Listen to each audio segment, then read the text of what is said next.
this thing on? All right, yeah, I'm still here in Chapel Hill after a 70-50 loss by UNC to James Madison, a historic loss for Carolina. I'm sure you had some words when you were watching this one. Mack Brown did after as well. Embarrassing day, shocking day.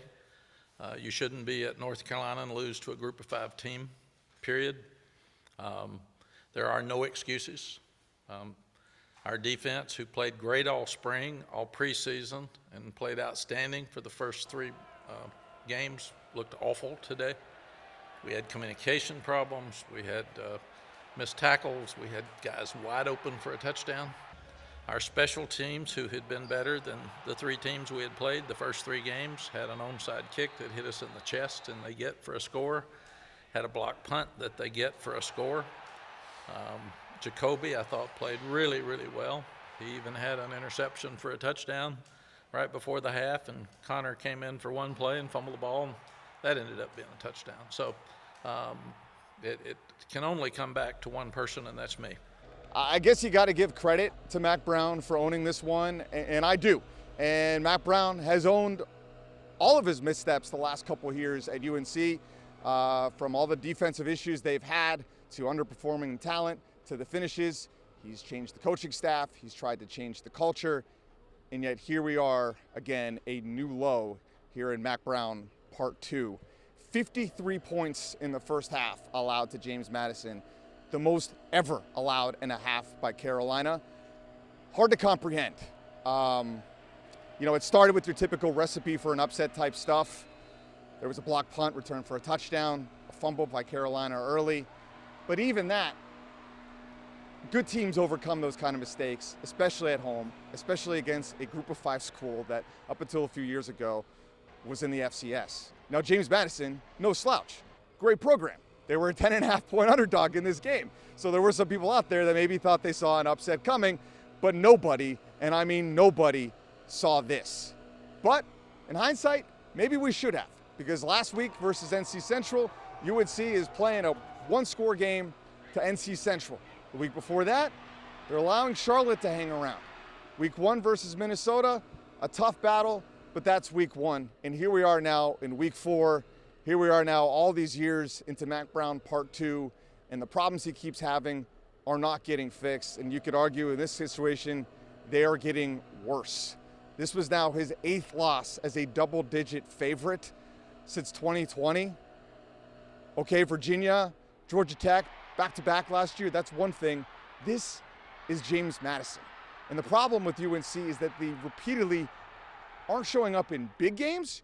They don't beat Clemson, they don't beat NC State, but they're also losing to these teams that they have a talent advantage to, and that's when you have a real problem. And Mack, to his credit after the game, attempting to own all of that. It can only come back to one person, and that's me. I've hired everybody on this staff. I hired everybody that works in this building, and I've signed every player on this team. So, the people that want to blame me, they should, because I am at fault, 100%. Didn't even make players available to the media.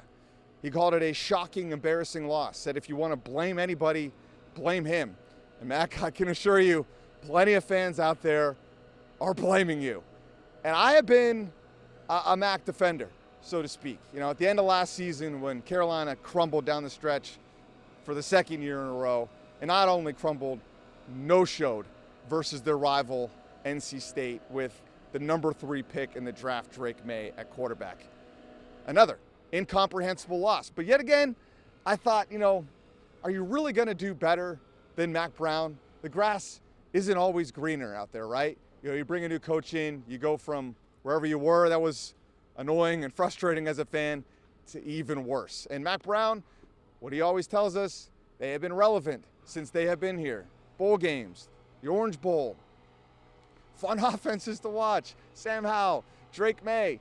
What I say is it almost makes it worse when you're wasting that kind of talent, when you're not maximizing it. How many schools out there would kill to have Sam Howell and Drake May back-to-back at quarterback, and you have very little to show for it? Yeah, you got to the ACC championship game with Drake May, and you got crushed. And then you go to your bowl game, and you didn't beat Oregon. So it leaves you frustrated. It leaves you kind of sad. But I think right now, this is the kind of loss where who else are you going to get rid of on this staff? How many coordinators is he going to hire? How many coordinators is he going to fire? He said it in the press conference.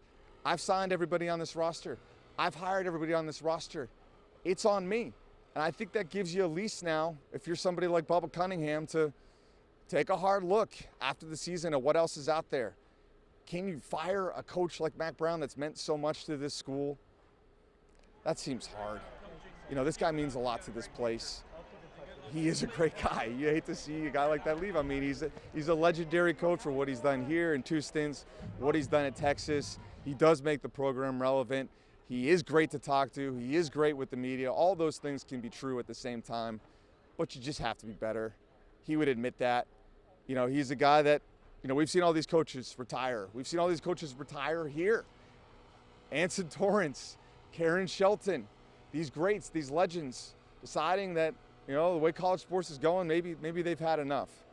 Mack Brown went the opposite approach entering the season. He dug his toes in. He wants to figure out this NIL thing. He wants to figure out this new edition of college football and get Carolina over that hump.